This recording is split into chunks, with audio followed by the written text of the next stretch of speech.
Bismillah. Assalamualaikum warahmatullahi wabarakatuh. Alhamdulillah hamdan katsiran thayyiban mubarakan fih kama yuhibbu rabbuna wa yarda. Asyhadu an la ilaha illallah wahdahu la syarika lah wa asyhadu anna Muhammadan abduhu wa rasuluhu amma ba'd. Qala Allah ta'ala fi kitabihil karim, a'udzu billahi minasy syaithanir rajim. يا أيها الذين آمنوا اتقوا الله حق تقاته ولا تموتن إلا وأنتم مسلمون.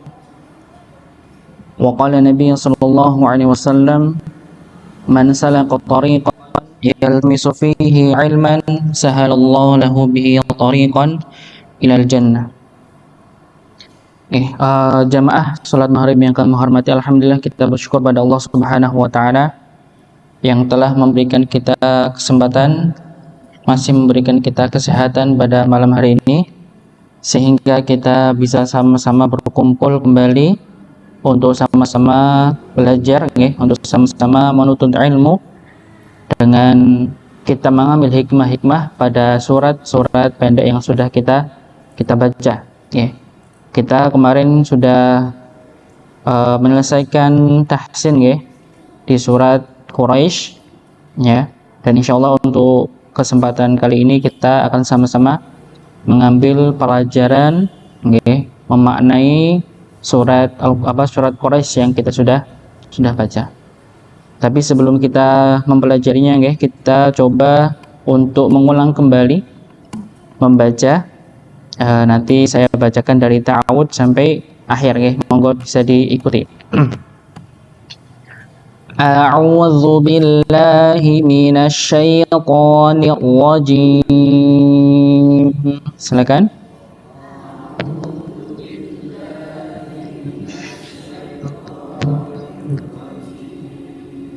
A'udzu billahi minasy syaithanir rajim.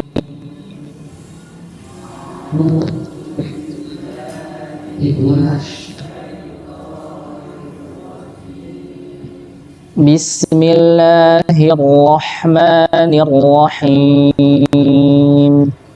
Bismillahirrahmanirrahim.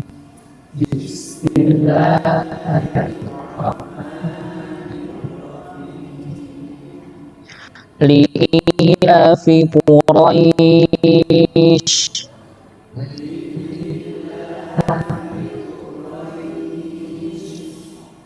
Li'afi Quraisy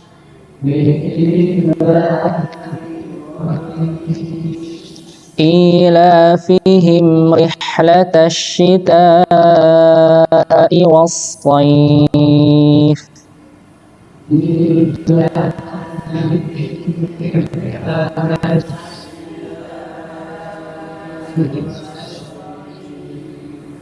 إيلافهم رحلة الشتاء والصيف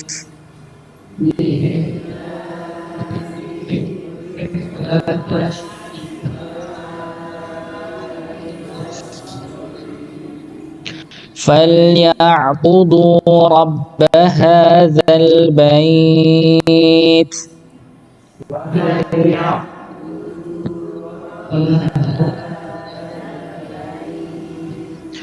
فليعبدوا رب هذا البيت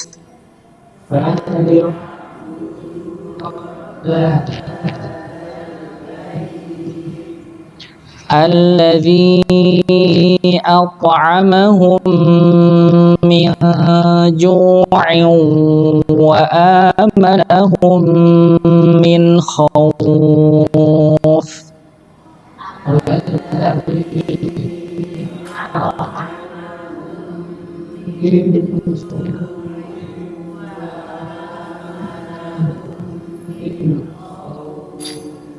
الذي أطعمهم من جوع وآمنهم من خوف.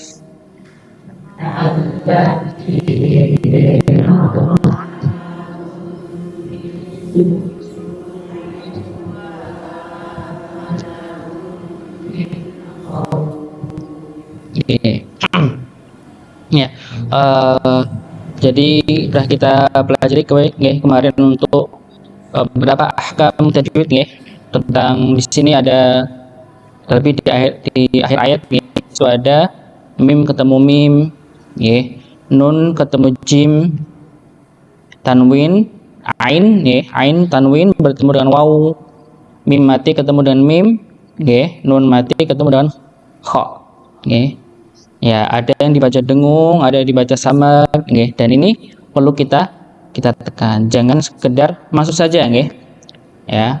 Jangan sekedar masuk saja, tapi ditahan. Alladzi at'amahum, ya, bukan alladzi at'amahum min, misalnya begitu, Jadi mimnya kurang ditekan, kurang ditahan, Dan ini perlu kita untuk mengamalkan.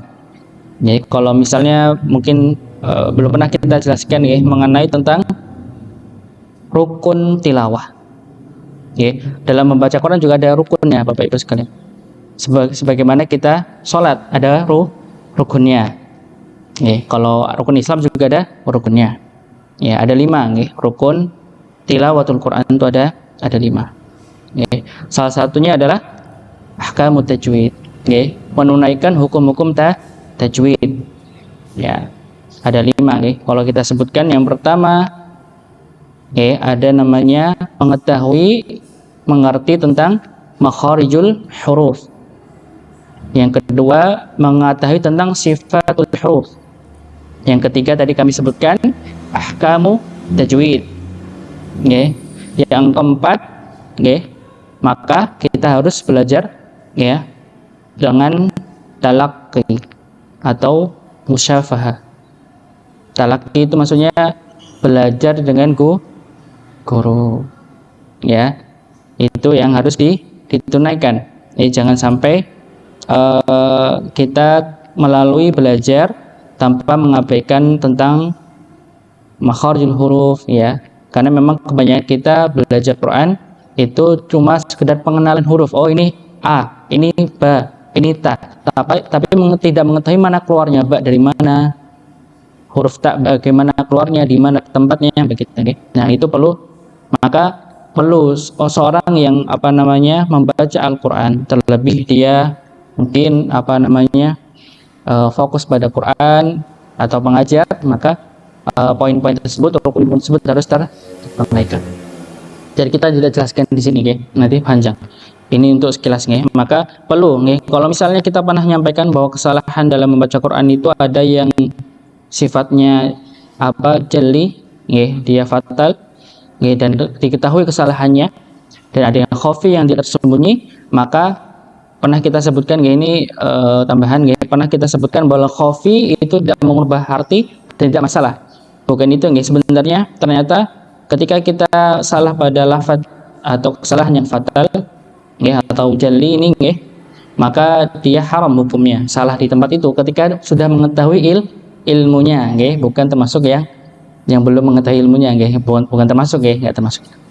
Dan kalau misalnya yang termasuk dia khafi, seperti kita misalnya hukum bacaan tentang idgham bi gunnah, bila gunnah, ikhfa dan sebagainya, maka ketika dia tahu dan tidak menunaikan, maka hukumnya makruh. Jadi tidak ada yang boleh-boleh saja. Jadi kalau kesalahannya fatal sampai merubah arti atau menjadikan arti tidak sama sekali tidak ada artinya, padahal itu ada artinya, maka dia bisa terjatuh pada suatu yang haram ketika sudah mengetahui. Kalau misalnya dia belum mengetahui, maka dia termasuk hal itu.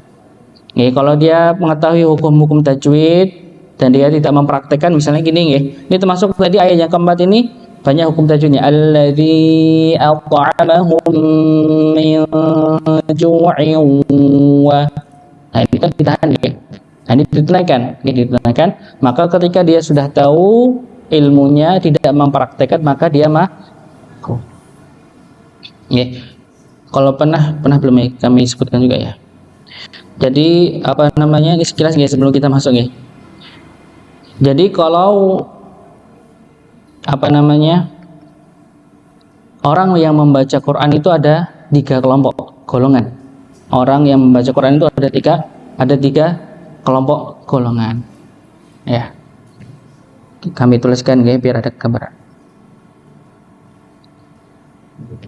Masuk ya, masuk. Ya. Yang pertama namanya muhsin ma'jur.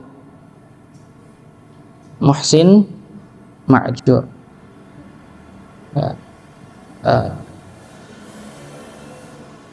Muhsin ma'jur. Ya, yang kedua masuk ya, ma'jur ya. Yang kedua namanya musi' ya, pakai hamzah ya. Musi' asim.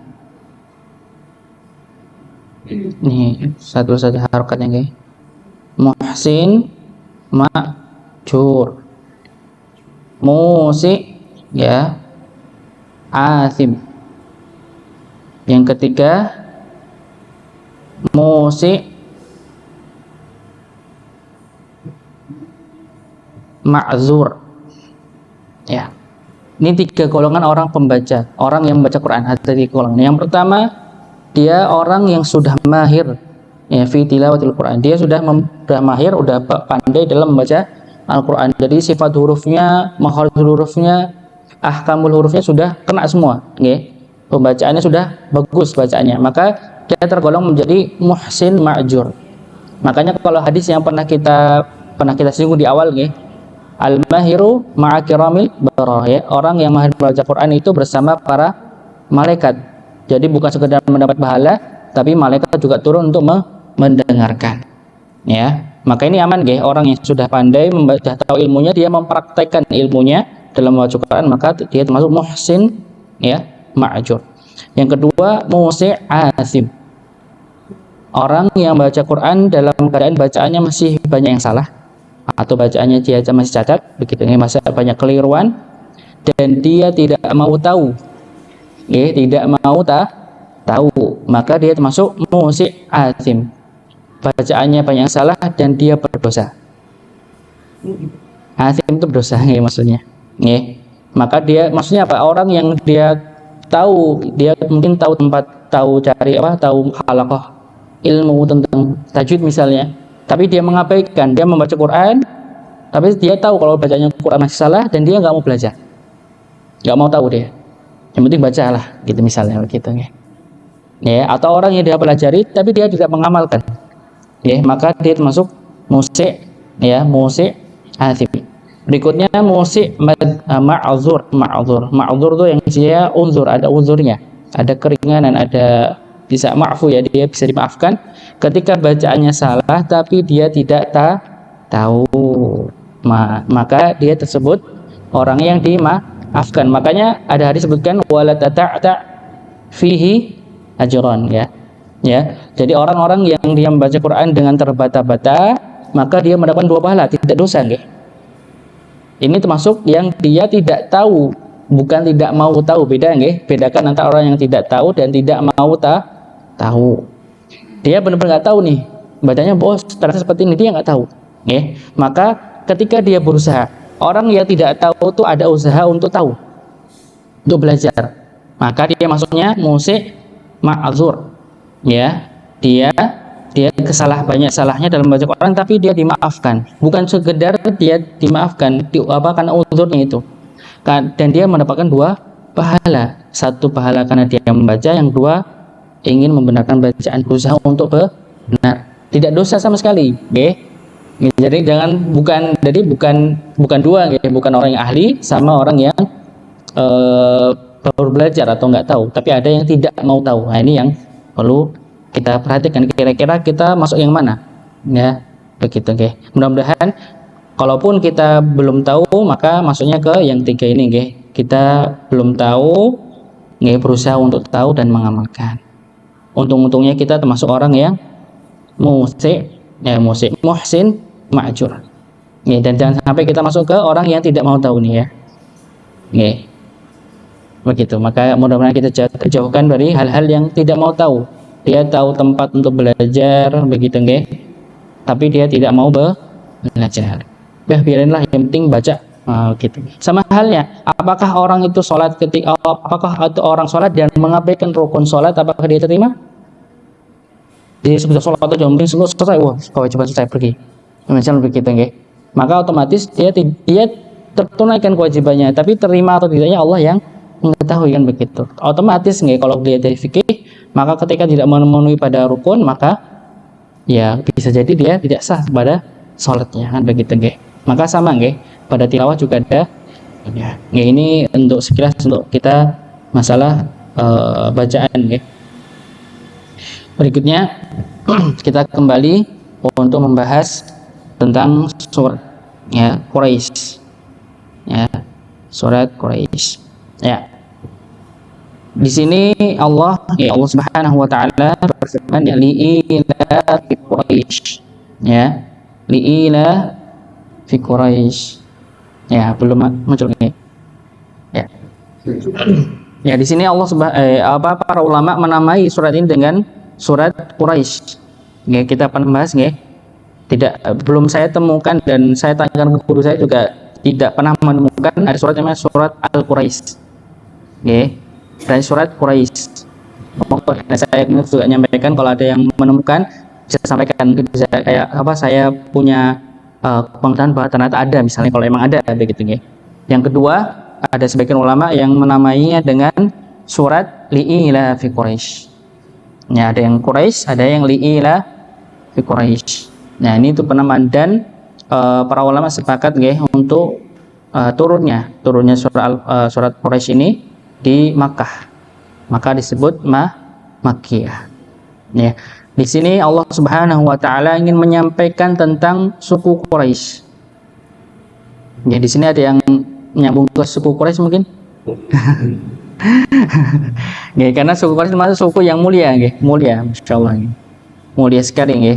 Makanya nanti kan kita bahas banyak nikmat-nikmat Allah yang diberikan kepada suku Quraisy. Ya, dan kebanyakan mereka tidak mengetahuinya. Maka Allah akan tegur di sini, ya.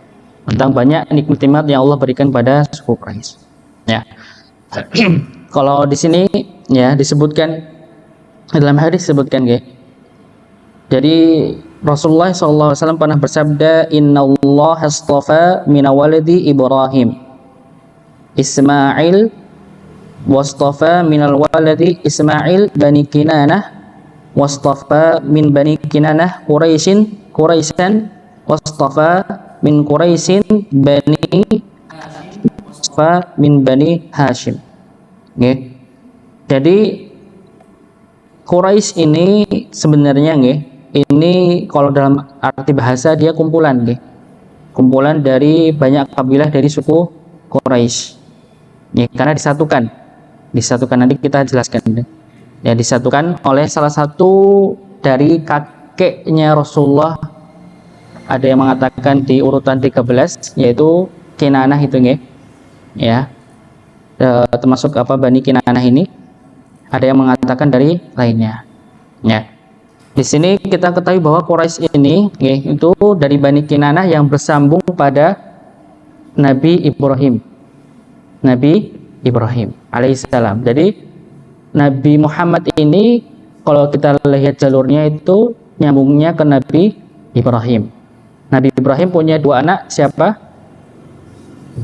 Ismail dan Ishaq. Ya. Jadi jalur Ishak ini banyak nabi yang diangkat ya, banyak keturunan Ishak ini yang jadi nabi. Banyak sekali nggih. Yusuf nggih termasuk nggih. Nabi Isa, Nabi Musa dan sebagainya ya, Bani Israel. Ya, Bani Israel dulu banyak di kalangan sebelum Nabi Muhammad ya. Itu nabi-nabi sebelumnya diangkat jadi nabi itu dari keturunan Nabi Ishak. Ishak, Yakub, nggih Yusuf dan seterusnya. Nggih. Nah, Bani Israel ya, ini diambil dari keturunannya Ishak. Sedangkan Nabi Muhammad ini jalurnya ke Ismail.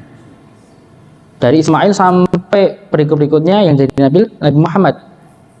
Ya, jarak antara Nabi Isa dan Nabi Nabi Muhammad ini jaraknya ratusan tahun.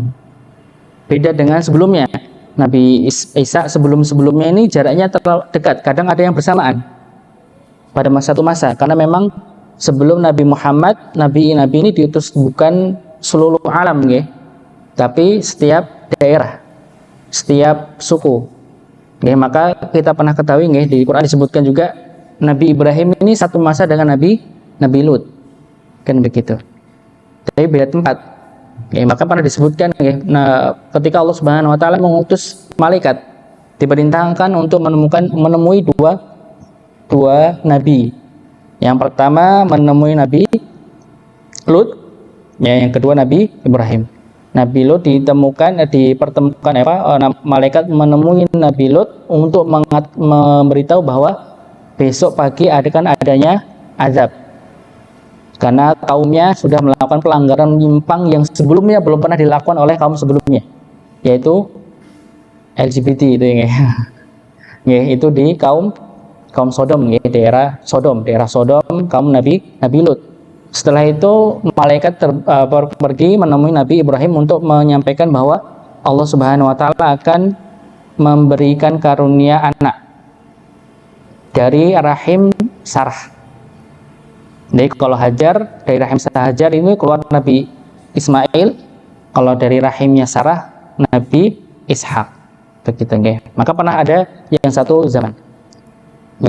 Maka disebutkan demikian, Dan Rasulullah ini disebutkan sungguhnya Allah memilih Kinanah dari keturunan Ismail.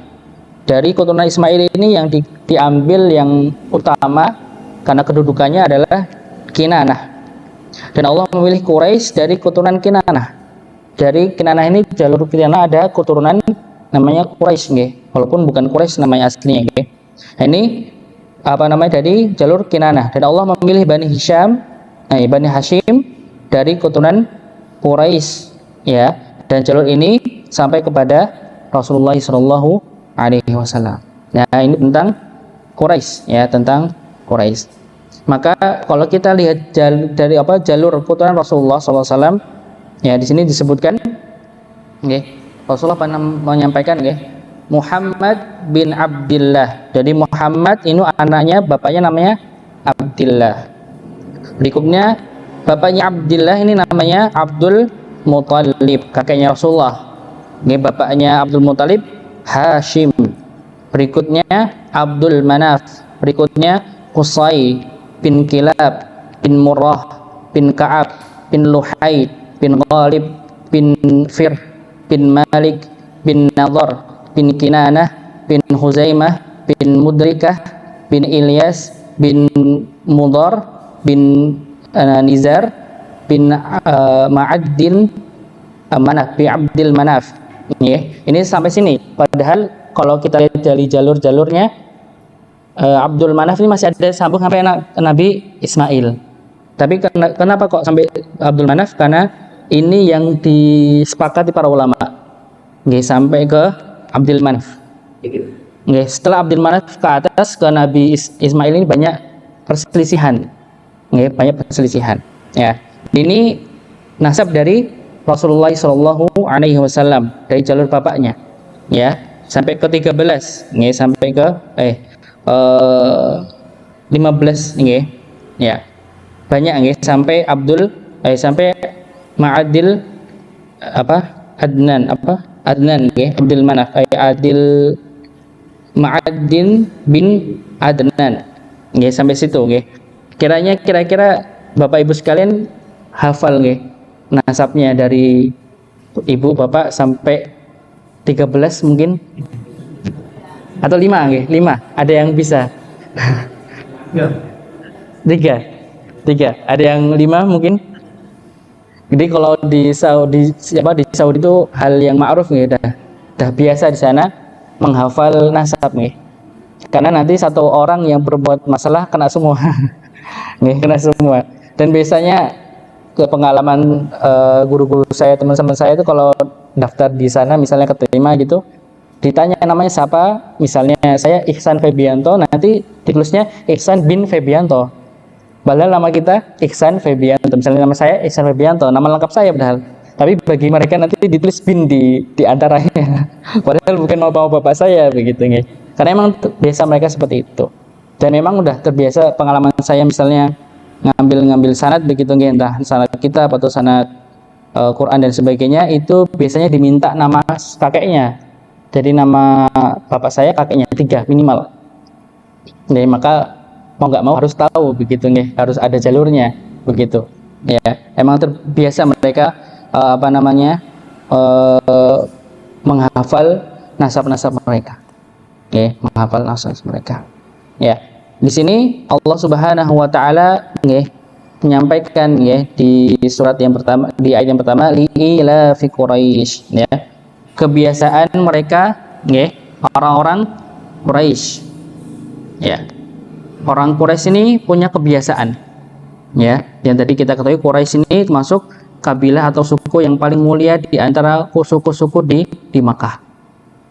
Ya, kalau di Jawa sukunya cuma satu, Jawi, Jawi. Ya, kalau di Jawa ada 2, Sunda sama Jawa, Kalau di Pulau Jawa maksudnya, ada suku Sunda, ada suku Jawa. Kalau di luar Jawa banyak, di Sulawesi itu banyak.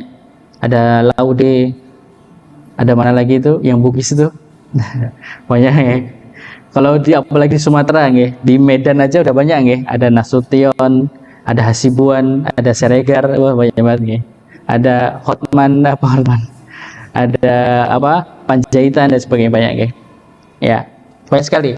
Ya, di Mekah ini juga banyak, tapi di antara kabilah yang paling dihormati adalah Quraisy. Ya, karena memang Quraisy ini sejak lahir punya punya jiwa kepemimpinan, bijaksana pemimpinannya, begitu, Maka ketika suku ini pernah berpencar, pernah bercerai-berai, begitu, maka pernah dikumpulkan jadi satu. Maka ketika peristiwa perang antara Abraha, perang sama kaum gajah, pasukan terkuatnya Abraha itu, maka itu dalam kondisi Quraisy ini disatukan. Ya, walaupun ketika itu Allah Subhanahu wa taala menolong kaum Quraisy dengan adanya burung-burung yang banyak, begitu. Dan ini belum kita jelaskan, ini untuk surat yang berikutnya, ya. Maka Quraisy ini banyak kenikmatan yang Allah berikan kepada orang-orang Quraisy, ya. Maka kebiasaannya salah satunya apa? Li'ila fi Quraisy ila fihim rihlatash syita'i was-sayf. Ya. Kebiasaan mereka adalah mereka biasa bepergian, rihlah. Ya, rihlah itu bepergian. Ya, rihlatan, ya, 2 tempat yang sering dia kunjungi pada setiap tahunnya, ya, ketika musim dingin dan musim panas, asyita was-sayf, ya, berpergian pada musim dingin dan musim panas. Kemana itu? 2 tempat, ya. Yang pertama ketika dingin, ya, maka dia akan pergi ke Syam. Syam itu mana, Ibu, Bapak? Syam ini sekarang sudah terpecah dari 3 negara, Pertama Suriah, Palestina, Lebanon, sama mana? Lebanon satunya mana? Saya jadi lupa juga. Ada Syria, ada Palestina, ada Lebanon, Yordania. Ya, 4 ini termasuk Syam, Kalau dimasuk Syam, ini 4 negara ini.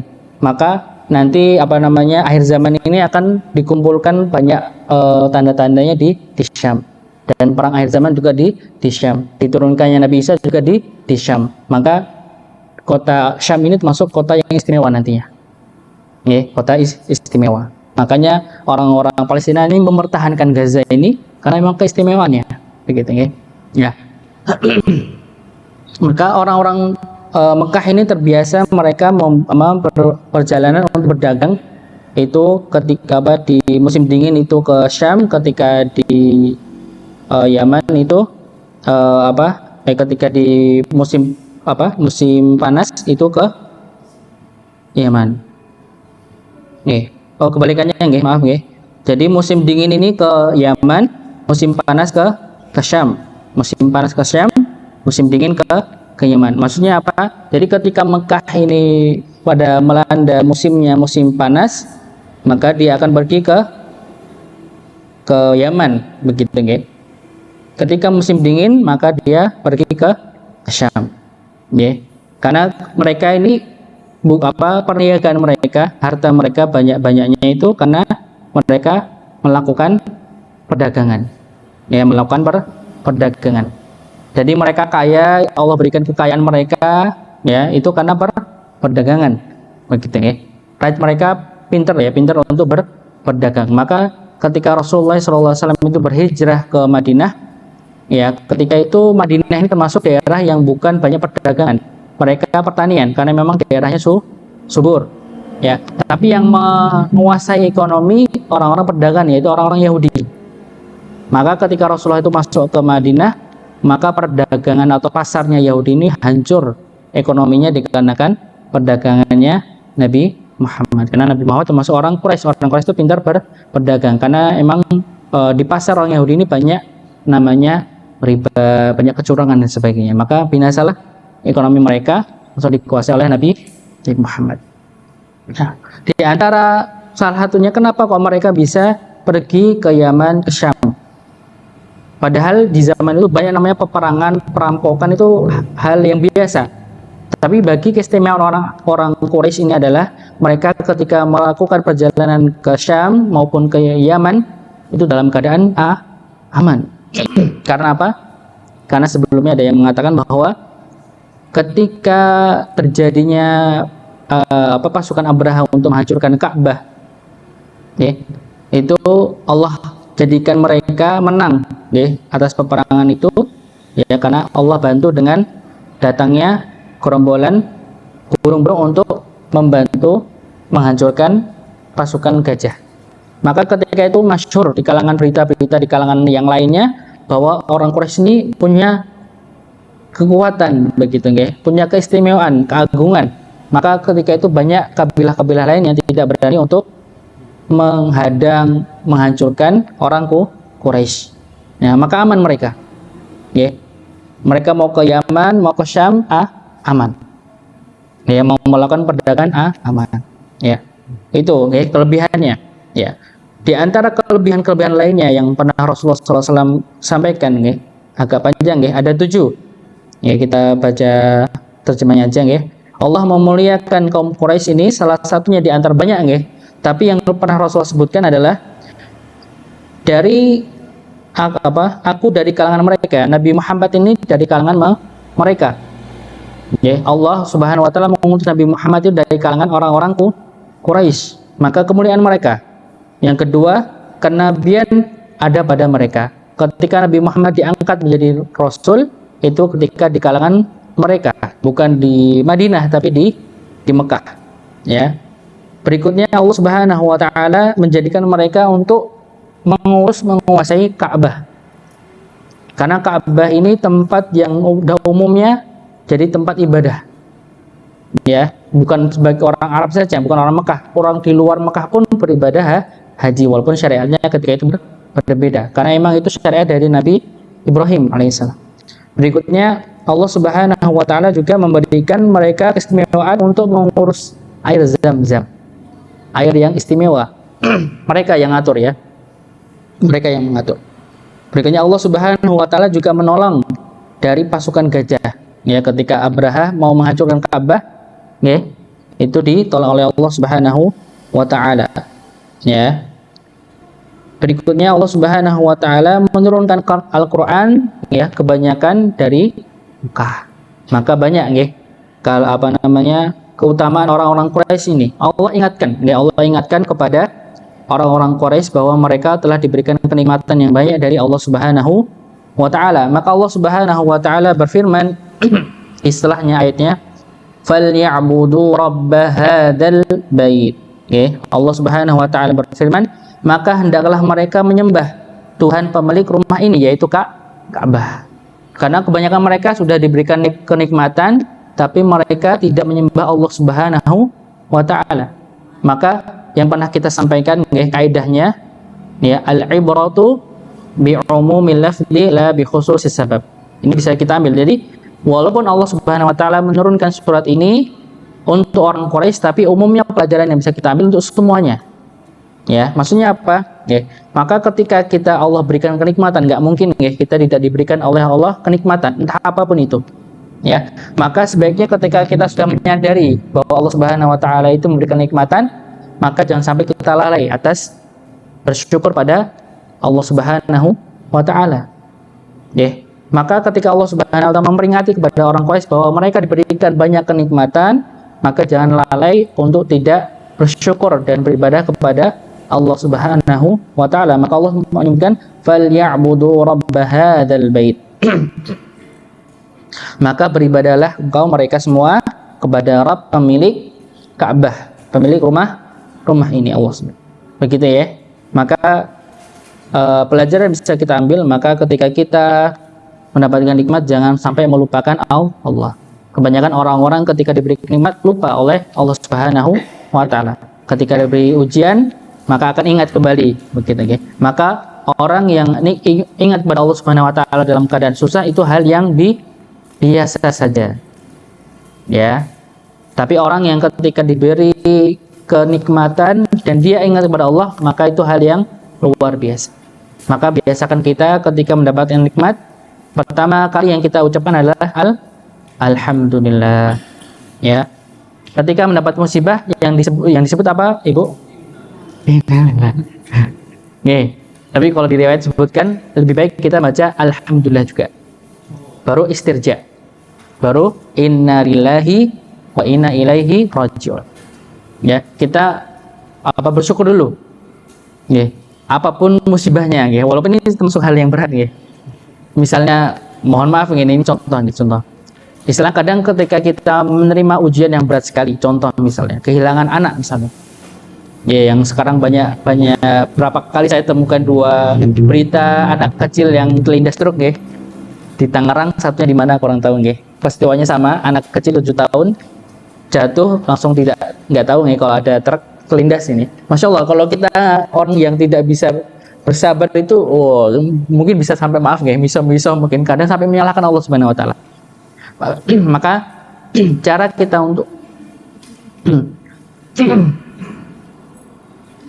untuk bersyukur pada Allah, ingat atas nikmat Allah, yaitu ketika mengetahui itu ada ujian, maka yang disebut adalah alhamdulillah. Dan mengucap alhamdulillah pada ujian itu nggak semudah kita dapat nikmat, ya.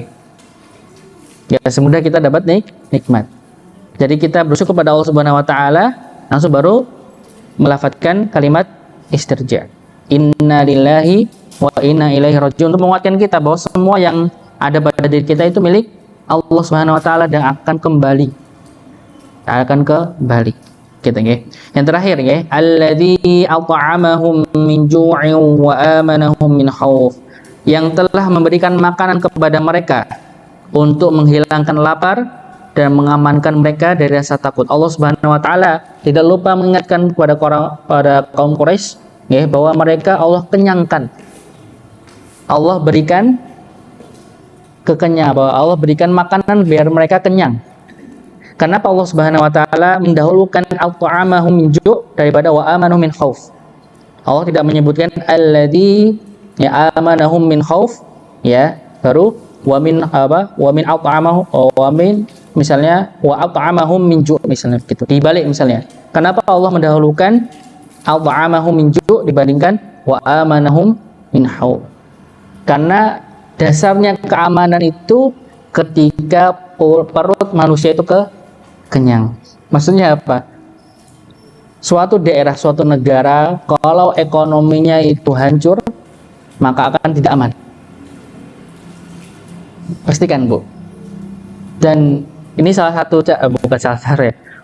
cara orang yang ingin menjajah suatu daerah yang ingin diambil alih, biasanya mereka salah satunya merusak ekonomi dulu. Kira-kira negara kita kena ini salah satunya. Jadi dihancurkan secara internal dulu. sebelum dari luar dihancurkan. Dengan cara apa? Mereka dibuat campur laut, hancur ekonominya.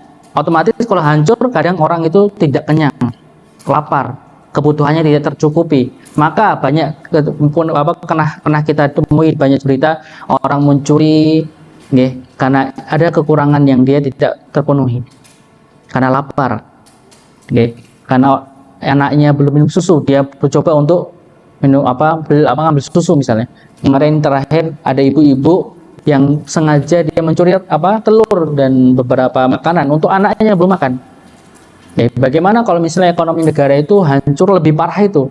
Masih banyak pembegalan, pada banyak lagi. Perampokan lebih banyak, maling lebih banyak. Karena mereka juga punya kebutuhan. Maka Allah Subhanahu wa taala mendahulukan alladzi at'amahum, maka Mekah ini aman, orang-orang Kristen ini aman dikarenakan mereka tercukupi kebutuhannya. Maka keamanan itu juga terjadi. Maka Allah Subhanahu wa taala mendahulukan orang-orang yang kenyang, istilah diberikan makanan ketika mereka lapar. Kalau sudah lapar ya udah. Kalau udah kenyang, mereka sudah tidak berpikir untuk yang lainnya, begitu. Maka disebutkan, kenapa Umar bin Abdul Aziz ini dimasukkan khalifah yang kelima. Padahal jarak antara Ali bin Abi Thalib dan Umar bin Abdul Aziz jauh sekali. Tapi beliau dimasukkan ke khalifah kelima. Karena apa? Karena di zaman beliau yang masanya cuma 2 tahun, kalau nggak salah, beliau menjabat jadi khalifah 2 tahun, itu semua orang itu tercukupi. Sampai ketika dibagikan zakat mal, itu sampai semuanya nolak, nggak ada yang nerima. Karena mereka udah merasa kaya semuanya.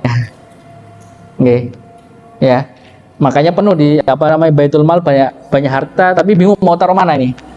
Karena semua orang di situ semuanya sudah tercukupi. Dan nantinya ketika makanya keistimewaan orang Quraisy juga, nantinya orang yang jadi Al-Mahdi, Imam Mahdi ini dari keturunan Quraisy. Maka ketika jangan sampai, ini salah satu cara kita untuk mengetahui. Jadi kalau ada orang-orang yang mengaku dia seorang Imam Mahdi, kalau bukan Quraisy, otomatis dia bukan Al-Mahdi. Karena Al-Mahdi ini bukan cuma namanya Muhammad, mudah kita ngaku-ngaku Muhammad. Mudah mungkin kita ngaku-ngaku dia bapaknya namanya Abdullah misalnya. Tapi namanya nasab sampai Quraisy ini kelihatan, berbeda. Maka orang yang jadi Imam Mahdi ini, dia keturunan dari Quraisy. Karena keistimewaannya. Begitu, mungkin ini yang bisa kami sampaikan, mudah bermanfaat. Kita tutup dengan doa kafaratul majelis. Subhanakallahumma bihamdika asyhadu an la ilaha illa anta astaghfiruka wa atubu ilaik. Assalamualaikum warahmatullahi wabarakatuh.